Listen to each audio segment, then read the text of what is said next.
Hello and welcome to another episode of e.talks spoken English series. ഇന്ന് നമ്മൾ സംസാരിക്കാൻ പോകുന്നത് ഒബ്ലിഗേഷൻ എങ്ങനെയാണ് എക്സ്പ്രസ് ചെയ്യാനുള്ളത്.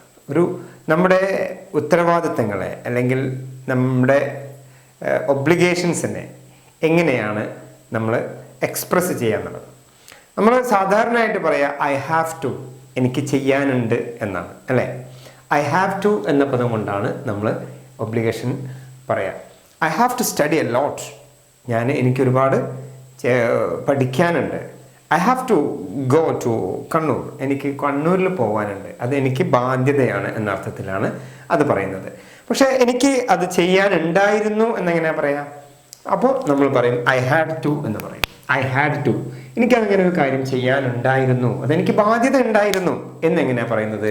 I had to. ഇനി അത് ഫ്യൂച്ചറിൽ, ഇനി ഭാവിയിൽ അത് എനിക്ക് ചെയ്യാനുണ്ടാകും, അതൊരു ബാധ്യതയായിരിക്കും, അതൊരു ഉത്തരവാദിത്തമായിരിക്കും എന്നെങ്ങനെ പറയാം?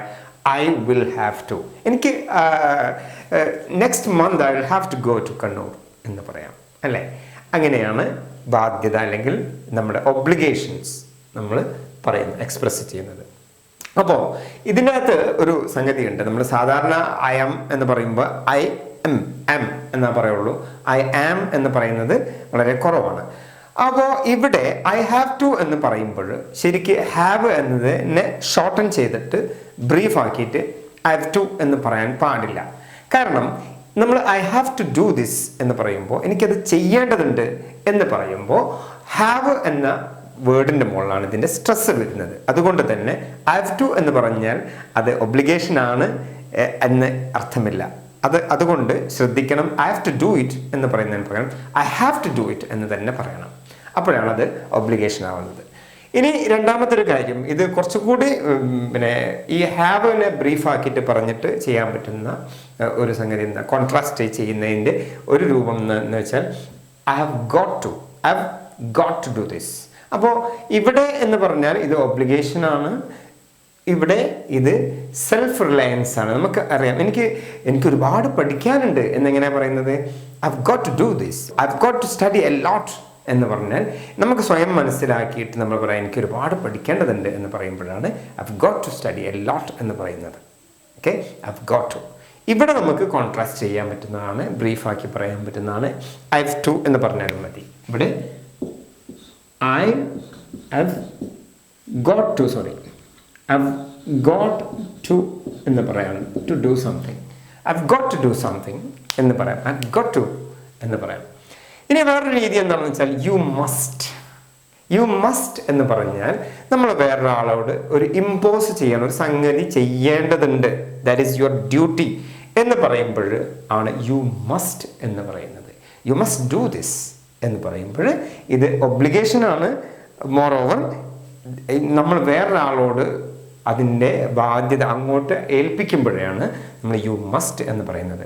അതേപോലെ തന്നെ ഉപയോഗിക്കാവുന്ന വേറൊരു പദമാണ് it is necessary to walk on the right side of the road എന്ന് പറയും അല്ലേ. It is necessary. അതേപോലെ തന്നെ it is mandatory to fill the form. നമ്മൾ ചില സമയത്തൊക്കെ ചില സംഗതികൾ മാൻഡേറ്ററി ആണ്, നിർബന്ധമാണ് എന്ന് പറയുമ്പോഴാണ് ഇറ്റ് ഈസ് മാൻഡേറ്ററി എന്ന് പറയും. അല്ലെങ്കിൽ ഇറ്റ് ഈസ് ഒബ്ലിഗേറ്ററി എന്നും പറയാറുണ്ട്. അതേപോലെ തന്നെ ചിലപ്പോഴൊക്കെ നമ്മൾ ഉപയോഗിക്കുന്ന ഒരു വേർഡാണ് യു ഷുഡ് എന്ന് പറയുന്നത്. യു ഷുഡ് എന്ന് പറയുമ്പോഴും ചിലപ്പോഴൊക്കെ ഇത് നമ്മൾ എക്സ്പ്രസ് ചെയ്യുന്നത് ഒബ്ലിഗേഷൻ തന്നെയാണെങ്കിലും യു ഷുഡ് എന്ന് പറഞ്ഞാൽ ഒരു 50% മാത്രമേ അതിൻ്റെ ഒബ്ലിഗേഷനായിട്ട് വരുന്നുള്ളൂ. ഈ യു ഷുഡ് എന്ന് പറയുമ്പോൾ ശരിക്കും അത് ഒബ്ലിഗേഷനിൽ നിന്ന് rather it is an advice, ഒരു അഡ്വൈസ് ആയിട്ടാണ് ഇത് വരുന്നത്. ഓക്കെ, അപ്പോൾ യു ഷുഡ് എന്ന് പറയുമ്പോൾ ഇതൊരു തരം അഡ്വൈസ് ആണ്. അതൊരു 50% മാത്രമേ അതിനൊരു ഒബ്ലിഗേഷൻ്റെ ഒരു വാല്യൂ ഉള്ളൂ. ബാക്കി അതൊരു അഡ്വൈസ് എന്നുള്ള രീതിയിൽ you should consult A doctor എന്ന് പറഞ്ഞാൽ നിങ്ങൾ ഒരു ഡോക്ടറെ കൺസൾട്ട് ചെയ്യണം എന്ന് പറഞ്ഞാൽ അതൊരു അഡ്വൈസാണ്. ശരിക്കും പറഞ്ഞാൽ ഒബ്ലിഗേറ്ററിയും കൂടിയാണ്. ഓക്കെ, അപ്പോൾ എല്ലാവർക്കും ഈ വീഡിയോ ഇഷ്ടപ്പെട്ടു എന്ന് കരുതുന്നു. ഇഷ്ടപ്പെട്ടാൽ ലൈക്ക് ചെയ്യുക, കമൻറ്റ് ചെയ്യുക. സബ്സ്ക്രൈബ് ചെയ്യാതെയാണ് നിങ്ങൾ ഈ വീഡിയോ കാണുന്നതെങ്കിൽ ദയവ് ചെയ്ത് സബ്സ്ക്രൈബ് ചെയ്യുക. അടുത്ത വീഡിയോയിൽ വീണ്ടും കാണാം. Good bye.